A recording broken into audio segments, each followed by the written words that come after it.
President Donald Trump এমন একজন রাজনীতিক যিনি প্রচলিত ধারা ভেঙে চলেছেন নিজস্ব নিয়মে। এবার তিনি আক্ষরিক অর্থেই হোয়াইট হাউসের ভেতরেও ভাঙা গড়া শুরু করেছেন। আর তার নির্দেশে ইতিমধ্যেই যুক্তরাষ্ট্রের গুরুত্বপূর্ণ স্থাপনা ভেঙে ফেলার কাজও শুরু হয়ে গেছে। হোয়াইট হাউস ভাঙার পেছনে আসল কারণ কি, এ নিয়ে বিস্তারিত থাকছে সাদিয়া সিদ্দিকার প্রতিবেদনে।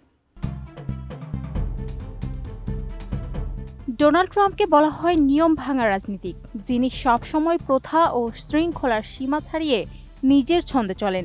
এবার তিনি সেই প্রবণতাকে আরও বাস্তব রূপ দিলেন হোয়াইট হাউসের মাটিতেই। যুক্তরাষ্ট্রের এই ঐতিহাসিক ভবনের ভেতর এখন চলছে কাঁপন তোলা সংস্কার কাজ। ট্রাম্পের নির্দেশে এবার হোয়াইট হাউস ভাঙতে শুরু করেছে দেশটি।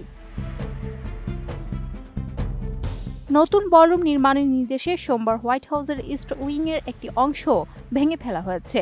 ট্রাম্প নিজেই জানিয়েছেন $25 কোটি ব্যয়ে শুরু হয়েছে এই বিশাল বলরুমের নির্মাণ কাজ। স্থানীয় সাংবাদিকরা দেখেছেন খননযন্ত্রে ভেঙে ফেলা হচ্ছে ইস্ট উইংয়ের সামনের অংশ। পড়ে আছে ইট পাথর আর স্টিলের তারের স্তূপ।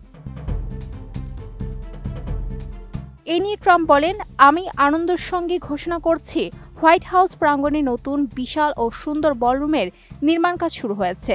কলেজ বেসবল খেলোয়াড়দের সংবর্ধনা অনুষ্ঠানে তিনি জানান, 1000 অতিথি ধারণক্ষম 90,000 বর্গফুটের এই বলরুমে বড় রাষ্ট্রীয় ভোজ ও উৎসব আয়োজন করা হবে, যা আগে তাঁবুতে করা হতো। সামাজিক যোগাযোগ মাধ্যম ট্রুথ সোশ্যালে তিনি লিখেন, 150 বছরেরও বেশি সময় ধরে সব প্রেসিডেন্টই এমন একটি বলরুমের স্বপ্ন দেখেছেন।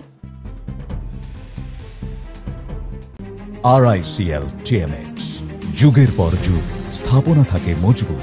হোয়াইট হাউসের দক্ষিণ দিক থেকে দেখা গেছে মার্কিন পতাকা সজ্জিত বিশাল নির্মাণ যন্ত্র ব্যস্ত কাজ করছে। ট্রাম্প দাবি করেছেন ইস্ট উইং মূল ভবন থেকে আলাদা থাকবে, বিদ্যমান কাঠামো স্পর্শও করবে না। তবে এই প্রকল্প ঘিরে উঠেছে নানা প্রশ্ন। ন্যাশনাল পার্ক সার্ভিসের সাবেক ইতিহাসবিদ রবার্ট কে সার্টন উদ্বেগ জানিয়ে বলেন, হোয়াইট হাউস সবসময় বিতর্কের কেন্দ্র। তিনি মনে করেন হোয়াইট হাউস পিপলস হাউস, তাই সেখানে পরিবর্তনের আগে বিস্তারিত পর্যালোচনা দরকার।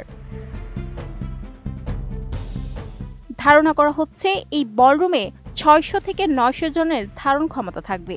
অভ্যন্তরে থাকবে শত শত সোনালী ঝাড়বাতি ও বিলাসবহুল সাজসজ্জা। প্রকল্পটির নেতৃত্ব দিচ্ছে ক্লার্ক কনস্ট্রাকশন, নকশা করেছে ম্যাকক্রি আর্কিটেক্টস এবং নিরাপত্তা তদারকিতে থাকবে মার্কিন সিক্রেট সার্ভিস। ইতিহাস বলছে ট্রাম্পই প্রথম প্রেসিডেন্ট নন যিনি হোয়াইট হাউসে নিজের প্রভাব খাটিয়েছে।